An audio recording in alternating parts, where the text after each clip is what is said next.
Alam mo ba, kahit ghost month ngayon, pwede pa rin maging positive ang buong araw mo. Depende sa energy na nilalabas at tinatanggap mo.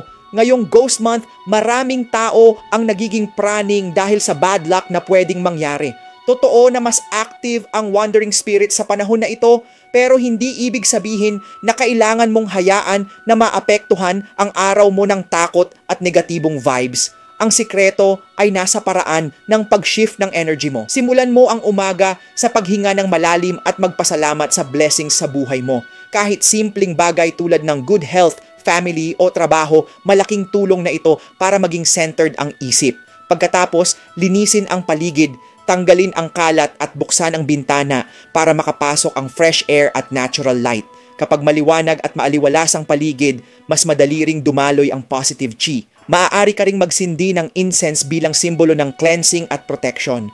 Kung meron kang lucky charm gaya ng piyaw o kwankong, makakatulong magbigay ng confidence at spiritual shield. Higit sa lahat, magdala ng positive mindset. Kapag ikaw mismo ang naglalabas ng good energy, iyon din ang babalik sa'yo kahit sa kalagitnaan ng ghost month. Hi! I'm Master Hans, the Philippines' most trusted celebrity feng shui expert. Don't forget to like, follow, and subscribe para updated ka sa iba ko pang feng shui tips. Invite Master Hans Kua to conduct Ghost Month ritual. Just message me at facebook.com Master Hans Kua or my number 092282903882.